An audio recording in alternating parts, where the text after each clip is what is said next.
नमस्कार, मी रेणुका बुलेटिनमध्ये तुमचं स्वागत आणि बुलेटिनच्या सुरुवातीला बातमी आहे। देशात ओमायक्रॉनचा वाढता धोका पाहता केंद्र सरकार सतर्क झाले आणि म्हणूनच केंद्र सरकारकडून सर्व राज्य सरकारच्या सचिवांना आता पत्र लिहिण्यात आलंय। राज्य सरकारकडे असलेले बेड्स, ऑक्सिजनची मात्रा यांचं पुनर्मूल्यांकन करण्याची सूचना आता केंद्रानं दिलेली आहे। त्यामुळे आताच्या क्षणाची एक महत्त्वाची बातमी, केंद्र सरकारच्या वतीनं राज्य सरकारना एक पत्र आता जारी करण्यात आलेलं आहे आणि ज्यामध्ये केंद्रीय आरोग्य सचिवांनी सर्व राज्य सरकारच्या सचिवांना हे पत्र लिहिल्याची माहिती कळतेय।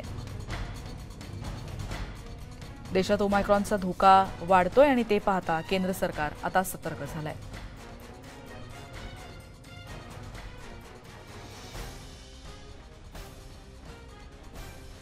अधिक माहिती घेणार प्रशांत लीला रामदास आमचे प्रतिनिधी आता आपल्या सोबत आहेत। प्रशांत, कशा रीतीने या विषयाचा सविस्तर तपशील काही समजू शकलाय का की कशा रीतीने सतर्क राहण्याच्या सूचना देण्यात आल्यात? महत्वाचं म्हणजे गेल्या 2 दिवसांमध्ये आरोग्य मंत्रालयाच्या वतीने दुसरं पत्र आहे। यापूर्वी केंद्रीय आरोग्य सचिवांनी महाराष्ट्राला ज्या प्रोटोकॉल लागू केले होते इंटरनॅशनल पॅसेंजरच्या संदर्भात, त्या संदर्भात एक पत्र लिहिलं होतं। त्यानंतर ते सगळे प्रोटोकॉल बदलण्याची सूचना केली होती। त्यानंतर आज पुन्हा 3 डिसेंबरला एक दुसरं पत्र केंद्रीय आरोग्य सचिवांनी सर्व देशातील राज्य सचिवांना लिहिलेलं आहे। आरोग्य सचिवांना महत्वाचं म्हणजे जर बघितलं, एकीकडे राज्यसभा आणि लोकसभेमध्ये कोरोनाच्या खास करून ओमिक्रॉनच्या मुद्द्यांवरती केंद्रीय आरोग्य मंत्री उत्तर देणार आहे आणि त्याच्या पार्श्वभूमीवरती हे पत्र आलंय। यामध्ये खास करून त्यांनी स्पष्ट केलं जवळपास 6 ते 7 मुद्द्यांवरती विस्ताराने त्यांनी हे पत्र लिहिलं आहे जवळ। आणि यावर त्यांनी स्पष्ट केलं की एक तर इंटरनॅशनल पॅसेंजर जे येत आहे, सगळे परदेशातून प्रवासी जे येत आहेत, त्या संदर्भात कशा पद्धतीनं सक्तीने नियम लागू करण्याची गरज आहे आणि नियम लागू करताना त्यांची टेस्टिंग असो कोरोनाची सोबतच त्यांच्या संदर्भात ज्या पद्धतीनं प्रोटोकॉल पाळण्याची गरज आहे, त्यांना विलगीकरण कक्षात कसं ठेवायचं, विलगीकरण करताना त्यांच्या टेस्टिंग कशा व्हायची गरज आहे, या संदर्भात सविस्तर असं पत्र केंद्रीय आरोग्य सचिवांनी लिहिल्यासोबतच त्यांनी हे स्पष्ट केलेलं आहे की राज्यामध्ये जे डोमेस्टिक पॅसेंजर असतात, जे आंतरराज्यीय प्रवास करत असतात वेगवेगळ्या विमानातून, त्याच्या संदर्भात कशा पद्धतीने नियम पाळायची गरज आहे, ते नियम पाळताना ज्यांना लसीकरण झालंय त्यांना कशी मुभा द्यायची आणि ज्यांना लसीकरण झालं नाही त्यांच्या कशी अतिशय महत्वाच्या सूचना करण्यात आलेल्या आहेत। सोबतच जर बघितलं आपण तर केंद्र सरकारने पुन्हा एकदा जी पहिल्या आणि दुसऱ्या लाटेमध्ये चुका झाल्या त्या चुका टाळण्यासाठी सर्व राज्य सरकारला सूचित केलेलं आहे की तुमच्याकडे असलेला ऑक्सिजन मात्रा किती आहे त्याचं आता पुनर्मूल्यांकन करा। तुमच्याकडे औषधाची उपलब्ध आहे का, जर उपलब्धता आहे तर किती आहे त्याचं पुनर्मूल्यांकन करा। सोबतच जर तुमच्याकडे लसीकरण सुरू आहे तर लसीकरणासंदर्भात काय तुम्ही उपाययोजना करताय हे देखील विस्ताराने सांगण्याच्या सूचना केलेल्या आहेत। सोबतच जर त्यांनी हेही म्हटलेलं आहे की जर कोरोनाच्या संदर्भात जर उपाययोजना करायची असेल तर औषध असो, लस असो किंवा तुमच्याकडे सोबत ऑक्सिजन असो, या सगळ्या बाबतीमध्ये पुनर्मूल्यांकन करून एक अहवाल तयार करा आणि तो अहवाल केंद्र सरकारला पाठवा। त्याच्या आधारावरती भविष्यात ओमिक्रॉन सोबत कसं लढायचं या संदर्भात सविस्ताराने हे अशा प्रकारचं पत्र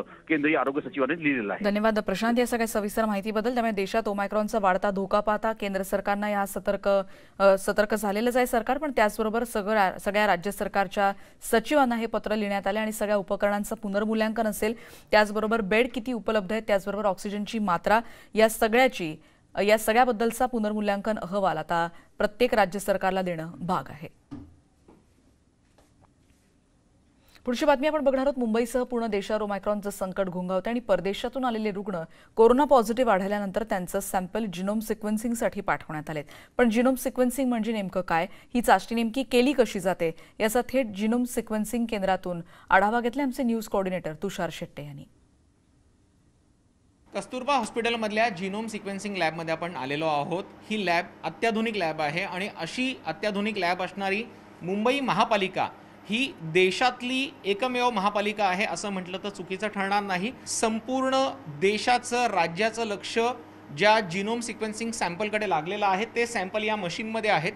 जवळपास 72 तास हे सॅम्पल या मशीनमध्ये राहतील आणि त्याच्यानंतर आपल्याला कळणार आहे मुंबईला नव्या ओमायक्रॉन व्हायरसचा धोका आहे का। मुंबईच्या महापौर किशोरीताई आपल्यासोबत आता आहेत। ताई काय सांगाल? या मशीनचं एक वैशिष्ट्य आहे, तिला चालू केल्यानंतर ती पहिलं स्वतःच्या आतला अंतर्भाग हा राईट आहे का, नीट आहे का हे चेक करून सिग्नल देते।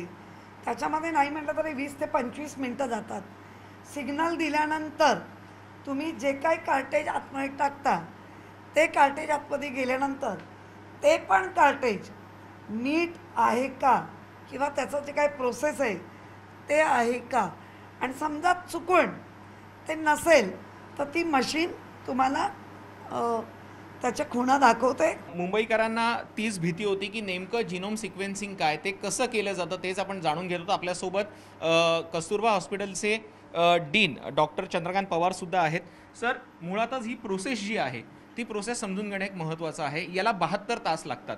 नागरिकांच्या मनात काही प्रश्न आहेत की आता जर तुम्ही प्रोसेस केलं असेल आणि त्यानंतर जर सॅम्पल आले तर 72 तास थांबून राहायचं का? मग त्याच्यासाठी तुमच्याकडे अल्टरनेटिव्ह प्लॅन काय? मुंबईकरांनी काळजी करण्याची गरज नाही. आता सध्या एका मशीनमध्ये 282 सॅम्पल्स रन आहे आणि त्या दरम्यान जर सायकल चालू असताना जर आणखीन सॅम्पल्स आले तर आपण ते सॅम्पल्स NIVला पाठवणार आहोत, जेणेकरून डिले होणार नाही आणि पॉलिसी मेकिंगमध्ये बिलकुल दिरंगाई होणार नाही याची दक्षता राज्य सरकार आणि महानगरपालिका यांनी घेतलेली आहे. डिले होणार नाही सर. मुळातच आपण ही पाहतो ही मशीन आहे, याच्यामध्ये पहिल्यांदा जेव्हा सॅम्पल येतात तेव्हा त्याचं RNA एक्स्ट्रॅक्ट केलं जातं, त्याचं बारकोडिंग केलं जातं आणि मग ते या मशीनमध्ये जातं. ती नेमकी प्रोसेस कशी आहे, त्याच्यासाठी किती वेळ लागतो साधारण? ती प्रोसेस टोटल प्रोसेस 24 तास लागतात त्या प्रोसेसिंगसाठी. सगळे प्रोसेस आपल्याकडे सॅम्पल्स पॉझिटिव्ह येतात, त्या पॉझिटिव्ह आल्यानंतर आपण त्यांना रिकन्फर्म करतो आहे पॉझिटिव्ह आणि त्याच्यात भरपूर टेक्निकल बाबी आहेत जिथे RNA सपरेशन, cDNA सपरेशन हे सगळ्या प्रोसेसेस आहेत. तर आपण बघितलं तर हीच ती जिनोम सिक्वेन्सिंग मशीन आहे ज्याकडे सर्वांच्या नजरा लागून राहिलेल्या आहेत. कारण की भीती हीच आहे, कोरोनाचा नवीन ओमायक्रॉन व्हेरियंट आलेला आहे, त्या ओमायक्रॉनचा धोका किती असणार आहे, काय असणार आहे, ही भीती सगळ्यांच्या मनात आहे. आणि मुंबईतल्या कस्तुरबा रुग्णालयातल्या याच जिनोम सिक्वेन्सिंग लॅबमध्ये या सॅम्पलविषयी माहिती मिळणार आहे आणि त्यानंतर खरं चित्र काय ते स्पष्ट होणार आहे. मुंबईला, राज्याला खरोखरच कोरोनाचा धोका आहे का, ओमायक्रॉनचा धोका आहे का आणि हा ओमायक्रॉन किती धोकादायक असणार आहे हे पुढच्या काही तासात स्पष्ट होणार आहे. कॅमेरा पर्सन भटसह तुषार शेटे, न्यूज 18 लोकमत, मुंबई. आता पुढची बातमी एक महत्त्वाची. ऑक्सिजनच्या पुरवठ्यासंदर्भातली त्याची कमतरता जाणवल्यामुळे किती रुग्ण दगावले या संदर्भातल्या आकडेवारी संदर्भातली बातमी आहे. आपल्याला माहिती आहे संसदेचं सध्या हिवाळी अधिवेशन सुरू आणि लोकसभेत कोरोना विषाणू संसर्गावर आज चर्चा झाली आणि ज्यावेळी केंद्रीय आरोग्यमंत्री मनसुख मांडवीय यांनी कोरोना संदर्भात लोकसभेत एक निवेदन केलं, ज्यामध्ये त्यांनी म्हटलंय की आम्ही राज्यांकडे ऑक्सिजनच्या कमतरतेमुळे किती जण दगावले असल्याची माहिती मागवली होती, पण केवळ 19 राज्यांनी याबद्दलची माहिती दिल्याचं त्यांनी स्पष्ट केलंय. महाराष्ट्र सरकारनं ऑक्सिजन अभावी दगावलेल्या रुग्णांची माहिती दिलेली नाही असं मनसुख मांडवीय यांनी म्हटलंय. काँग्रेस खासदार बाळू धानोरकर यांनी या संदर्भात प्रश्न विचारला होता आणि या संदर्भात दिलेल्या माहितीत हा मुद्दा आता स्पष्ट झालाय.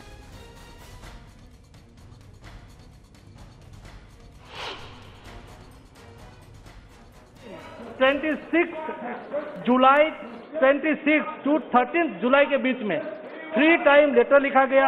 8 टाइम 20 अगस्त महीने में, 21 अगस्त में 8 टाइम सभी राज्यों को कहा गया कि आपके स्टेट में कोविड की, ऑक्सीजन की, एक पैंडेमिक में कितने लोगों की डेथ हुई है. मैं आपके माध्यम से आज ये बताना चाहता हूँ कि कुल मिला के 19 स्टेट ने रिस्पॉन्स किया. जो हमने जो यहाँ से मेल भेजा, इंफॉर्मेशन मांगी, उसमें से अंडमान निकोबार, दादर एंड नगर हवेली एंड दमन end Diu, Uttar Pradesh, Telangana, Orissa, Assam, Punjab, Jammu end Kashmir, Ladakh, waste Bengal, Andhra Pradesh, Puducherry, Arunachal Pradesh, Uttarakhand, Nagaland, Sikkim, Tripura, Jharkhand, Himachal Pradesh. केवल पंजाब ने ही राइटिंग में ऐसा कहा कि हमारे यहाँ 4 सस्पेक्टेड डेथ हुआ है, ये भी हम जांच कर रहे हैं, ऐसा केवल पंजाब ने बताया है. हमने सार्वजनिक किया है. पुढची बातमी आपण बघणार आहोत. ओमायक्रॉनचा धोका पाहता ओमायक्रॉनचा प्रसार होण्याच्या आधीच नवी मुंबईतल्या 100% नागरिकांचं दुसऱ्या डोसाचं लसीकरण या महिन्यातच पूर्ण व्हावं यासाठी मुंबई महापालिकेनं आता कंबर कसली आहे आणि यासाठी शहरातल्या सगळ्या प्रमुख बाजारपेठा, चौक, रेल्वे आणि बस स्थानकांमध्ये अँब्युलन्स आणि बस उभ्या करून आता कोरोना प्रतिबंधक लस दिली जाते. नागरिकही या मोहिमेचा लाभ घेताना दिसत आहेत. जे नागरिक 2दा फोन करूनही लस घेण्यासाठी येत नाहीत अशा नागरिकांच्या घरी जाऊन आता लस दिली जाते. शहरातल्या 70% नागरिकांनी आतापर्यंत लस घेतली आहे, पण उर्वरित 30% नागरिकांचं लसीकरण पूर्ण व्हावं यासाठी महापालिकेचा प्रयत्न असल्याचं महापालिका आयुक्त अभिजित बांगर यांनी म्हटलंय.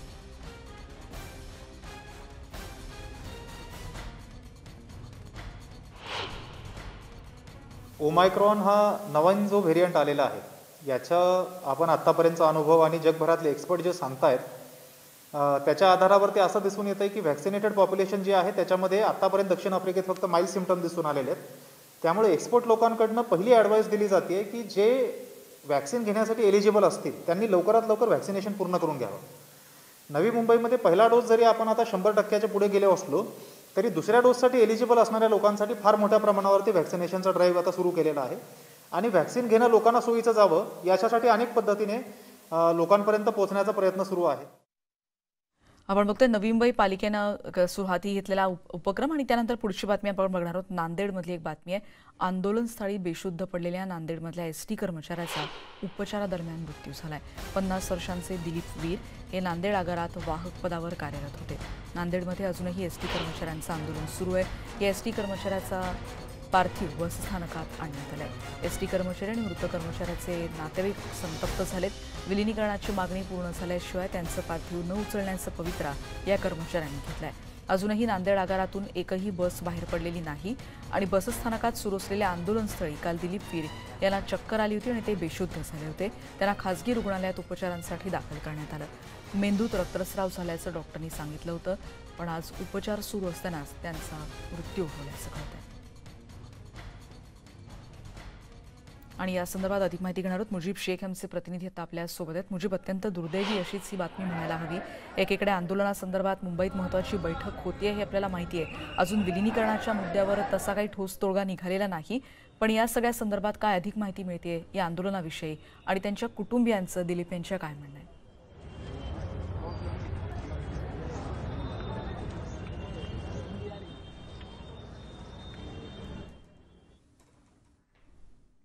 मुजीबपर्यंत आपण पुन्हा एकदा पोहोचण्याचा प्रयत्न करतोय, पण आपण नांदेडमधली ही दृश्य सध्या बघतोय. एसटी कर्मचारी दिलीप वीर यांचा मृत्यू झालाय काही वेळापूर्वी आणि एसटी कर्मचारी आणि मृत कर्मचाऱ्यांचे म्हणजे दिलीप वीर यांचे नातेवाईक देखील आता संतप्त झालेले आहेत. विलिनीकरणाच्या मागणीवर राज्यातल्या अनेक भागात अजूनही आंदोलन सुरू आहे. जेव्हा त्यांना उपचारांसाठी नेण्यात येत होतं तेव्हाची ही दृश्य सध्या आपण बघतोय. त्यांच्यावर खासगी रुग्णालयात उपचार देखील सुरू होते, पण आगारात वाहक पदावर कार्यरत असलेल्या दिलीप वीर यांचा मृत्यू झाल्याची माहिती आता समोर येते. काल आंदोलनस्थळीच त्यांना भोवळ आली होती आणि ते बेशुद्ध झाले होते. मुजीब शेख यांच्याकडून आपण पुन्हा एकदा माहिती घेण्याचा प्रयत्न करतोय. मुजीब, माझा आवाज तुमच्यापर्यंत येत असेल तर दिलीप वीर यांच्या कुटुंबियांनी कशा पद्धतीनं ही मागणी प्रशासनाकडे केलेली आहे, सध्याची काय स्थिती? काल आंदोलन बसस्थानकामध्येच मी आत्ता आहे आणि आपण पाहू शकतो की बसस्थानकामध्ये त्याचा जो मृतदेह आहे तो आणून इथं ठेवण्यात आलेला आहे. मोठ्या संख्येने बसस्थानकातले कर्मचारी इथं जमा झालेले आहेत. त्यांच्या परिवारातले सदस्य देखील वेगवेगळ्या संघटनांचे पदाधिकारी नेते इथं येत आहेत. सकाळपासून प्रचंड अशी घोषणाबाजी इथं सुरू आहे. त्यांच्या कुटुंबियांना तातडीने 50 लाखाची मदत शासनाने जाहीर करावी. या प्रकरणामध्ये जे प्रशासनातील अधिकारी असतील किंवा मंत्री असतील त्यांच्यावरती गुन्हे दाखल करण्याची इथल्या कर्मचाऱ्यांची मागणी आहे. याशिवाय विलिनीकरण तातडीनं करण्यात यावं अशी देखील मागणी इथं आहे. गेल्या अनेक दिवसापासून बसस्थानकामध्ये आंदोलन सुरू आहे आणि याच आंदोलनाच्या स्थळी काल त्यांना भोवळ येऊन ते पडले होते. त्यांना रुग्णालयामध्ये दाखल करण्यात आलं होतं आणि त्याच्यानंतर उपचारादरम्यान त्यांचा मृत्यू झालेला आहे. त्यानंतर जे इथले जे संपकरीत आंदोलन करणारे लोक आहेत ते अत्यंत संतप्त झालेले आहेत. त्यांनी अशा पद्धतीने त्यांचा मृतदेह बसस्थानकाच्या मुख्य प्रवेशद्वारावर आणून ठेवलेला आहे आणि सकाळपासून घोषणाबाजी सुरू आणि आपल्या मागण्यांसाठी ते आणखीन आक्रमक होताना दिसत आहेत. आपण काही लोकांशी बोलण्याचा प्रयत्न करूया. काय नेमकी मागणी आहे?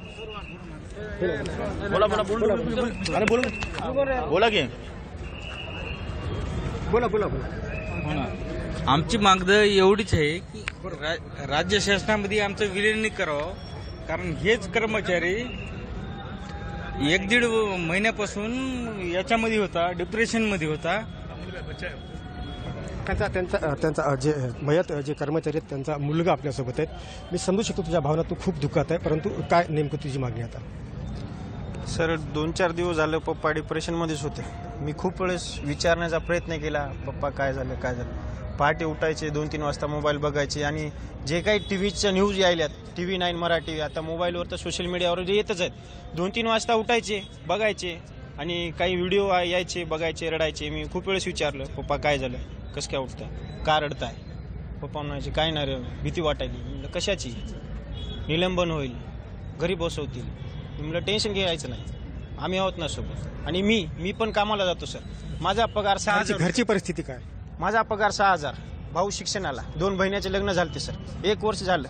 पप्पानं PF उचलला होता बहिणीच्या लग्नाला आणि लॉकडाऊन लागल्यामुळं पूर्ण PF तर कटलाच नाही सर. आणखी समजा लॉकडाऊन खुलल्यावर आम्हाला वाटलं काय आशा वाटली की येईल पैसे येतील 2 महिने झाले सर पगार नाही. दिवाळीच्या वेळेस फक्त पगार आलता आणि 2,500 कारवाई वगैरे केली होती का? आता काय कारवाई वगैरे केली होती का त्याच्यावर? कारवाई करणार होतो सर. कारण सर आज माझ्यासोबत घडले, उद्या या लोकांसोबत सुद्धा घडणं, कर्मचाऱ्यांसोबत घडणं. आज मी जे पोरका झालोय तसे त्यांचे पण लेकर पोरके होणं, त्यासाठी मी इथं आलोय सर. तर आता काय तुमची मागणी आहे? मागणी काय? आता काहीच नाही सर. सरळ सदोष मनुष्यवधाचा गुन्हा दाखल करायला पाहिजे सर. कारण माझे पप्पा जे आहेत काय आत्महत्या केली नाहीत, काहीच नाही. डिप्रेशनमध्ये येऊन त्यांना ब्रेनचा अटॅक आला होता सर. काल त्याच्याशी काही बोलणं झालं होतं का तुझं? काल कशी परिस्थिती, टेन्शनमध्ये होते का काल सर परवाच्या दिवशी जेव्हा मला बोलले संध्याकाळी, ते व्हिडिओ बघत बसले होते. मी कामावून आलो 10-10:30 वाजता. मग म्हणलं काय झालं? काय नाही. जेवण केले. म्हणलं काय झालं? रडू लागले. म्हणलं काय नाही. बरं ठीक आहे म्हणलं. सकाळी उठण्याच्या पहिलं आंघोळ केले आणि सकाळी आंघोळ करून जेवण करून वगैरे इथे येऊन बसले. आणि 7:30-8च्या दरम्यान मला फोन आला डेपोमधून की तुझे पप्पा चक्कर येऊन पडलेत. मग मला वाटलं चक्कर येऊन पडले म्हणजे मला वाटलं नॉर्मल असतील. पण मी जेव्हा इथं आलो तेव्हा मला सिव्हिलमध्ये बोलवल्या गेलं. सिव्हिलमध्ये गेलो तर पप्पाची परिस्थिती अत्यंत चिंताजनक होती, बोलायला सुद्धा नाही. आणि मी जेव्हा लास्ट टाइम आलो मी माझ्या पप्पाला सुद्धा बोलू शकलो नाही, आता पण बोलू शकणार नाही. बघू शकतो आपण की आक्रोश आहे, संतप्त भावना आहे, दुःख देखील त्यांच्या नातेवाईकांमध्ये आहे. संतप्त असे कर्मचारी झालेले आहे. अनेक कर्मचारीचे डिप्रेशनमध्ये गेलेले, अनेक दिवसांपासून त्यांचं आंदोलन सुरू आहे, परंतु त्याच्यावरती तोडगा काही निघत नाही आहे. विलीकरणाची मागणी आहे. आपण पाहू शकतो की कशा पद्धतीने यांनी आपल्या भावना व्यक्त केलेल्या आहेत. अत्यंत भावनिक असंच वातावरण सध्या मुजीब साहजिक आहे नांदेडमध्ये सध्या पाहायला मिळते. पण बघूयात आज दुपारी होणाऱ्या बैठकीत यात काही तोडगा निघतोय का, किंवा एक महत्त्वाची बैठक होते त्यातले तपशील आपण पोहोचवण्याचा प्रयत्न सातत्यानं करतोय. धन्यवाद मुजीब या सगळ्या सविस्तर वृत्तांकनाबद्दल.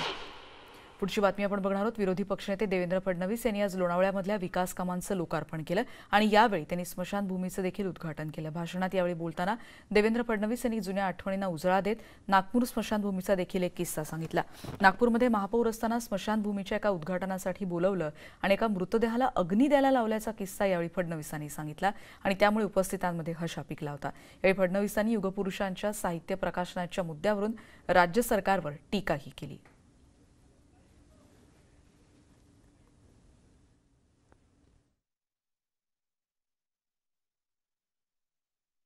स्मशानभूमीच्या उद्घाटनाला चला म्हटलं की मला थोडी भीतीच वाटते. याचं कारण असं आहे की मी नागपूरमध्ये महापौर असताना एका स्मशानभूमीच्या उद्घाटनाला गेलो. आमच्या तेव्हाच्या विरोधी पक्षनेत्यांच्या प्रभागात ती स्मशानभूमी तयार झाली होती. तिथे गेल्यानंतर कोनशिलेचं अनावरण केलं. मग ते म्हणाले बघायला चला. तर तिथे ते आपले लोखंडी बार लावून लाकडं कमी लागतात अशी ती व्यवस्था करण्यात आली होती. मग म्हणाले आता तुम्ही पहिले लाकूड टाका. मग पहिले लाकूड टाकलं. मग त्यांनी लाकडं बसले. मग कोणीतरी आले होते त्याची बॉडी ठेवली. तो तेंबा पेटला. मग तेंबा माझ्या हाती दिला. अग्नी तुम्ही द्या. तेव्हापासून तुम्ही स्मशानभूमीच्या उद्घाटनाला बोलवलं तरी भीती मला वाटते की तुम्ही चांगल्या प्रकारे ते उद्घाटन केलं आणि अशा प्रकारे कुठली वेळ माझ्यावर आणली नाही याबद्दलही तुमचा आभार मानतो. मात्र अतिशय चांगल्या प्रकारे ही स्मशानभूमी या ठिकाणी तयार केली. कालच मी एक न्यूज वाचली आणि मला अतिशय खंत वाटली की आपल्या महाराष्ट्रामध्ये सातत्याने डॉक्टर बाबासाहेब आंबेडकरांचे भाषणं, त्यांचे विचार या संदर्भात आपण खंड प्रकाशित करतो. महाराष्ट्र सरकारच्या वतीनं सातत्याने हे खंड प्रकाशित केले जातात आणि सवलतीच्या दरात ते उपलब्ध करून दिले जातात. परंतु शाहू फुले आंबेडकरांचं नाव सांगून जे सरकार आता सत्तेवर बसलेलं आहे त्या सरकारने डॉक्टर बाबासाहेब आंबेडकरांच्या या खंडांचं प्रकाशन आता बंद केलं आहे. 9 कोटी रुपयाचा कागद पडलेला आहे. पण आमच्याकडे वेळ नाही, आमच्याकडे टेक्निक नाही, आमच्याकडे प्रॉब्लेम आहे असं सांगून डॉक्टर बाबासाहेब आंबेडकरांच्या विचाराचं प्रकाशन थांबवण्याचं काम या सरकारने केलं. मी माननीय उच्च न्यायालयाचे आभार मानतो की माननीय उच्च न्यायालयाने सुमोटो याची दखल घेतलेली आहे आणि या संदर्भात राज्य सरकारला त्यांनी जाब विचारलेला आहे. मी राज्य सरकारला विनंती करेन की डॉक्टर बाबासाहेब आंबेडकरांचं जे साहित्य वर्षानुवर्ष आपण प्रकाशित करतो ते प्रकाशित करण्याची सुरुवात तात्काळ सरकारने केली पाहिजे आणि हे बंद का झालं, ते कुणामुळे झालं याचीही चौकशी ही सरकारच्या माध्यमातून झाली पाहिजे.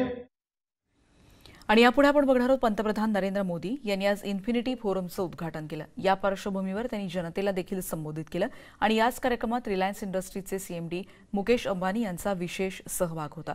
यावेळी संबोधित करताना त्यांनी देशातील डिजिटल क्रांतीवर महत्त्वपूर्ण असं भाष्य केलंय. देशात डिजिटलायझेशन अत्यंत वेगानं होत आहे आणि कोट्यवधी जनतेला त्याचा लाभ होत असल्याचं ते म्हणालेत. बघूयात या विशेष कार्यक्रमात रिलायन्स इंडस्ट्रीजचे सीएमडी मुकेश अंबानी यांनी केलेलं भाष्य.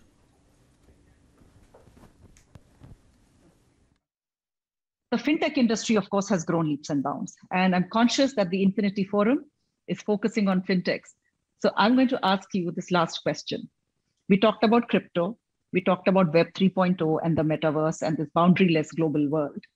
What do you think will be the next convergence? What will propel the growth of fintech?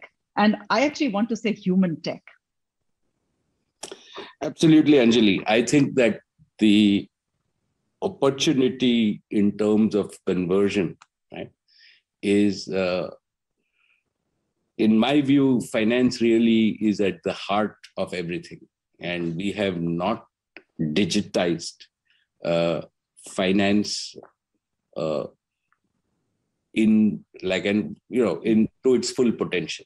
I believe we are at very early stages of sporadic digitization.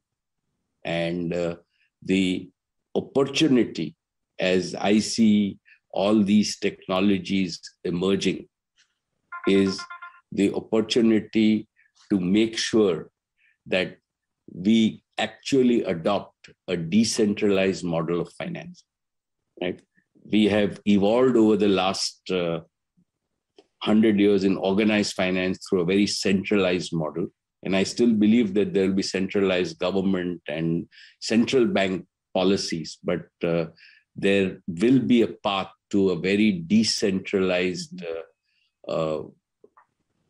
technological solutions where finance will be enabled and available to everybody. Right? It will not be, today we have a world where it's still a world where people like, large companies get easier finance, small companies don't get easier finance, same thing with people. And I think that will change. I also think that what will happen is that convergence, so there, as I see, real-time technologies are there. And there is no reason, it's great that we have moved from T+7 to T+2 and T+1, but I am a big believer in real time. So everything will settle in real time. Smart contracts will become real.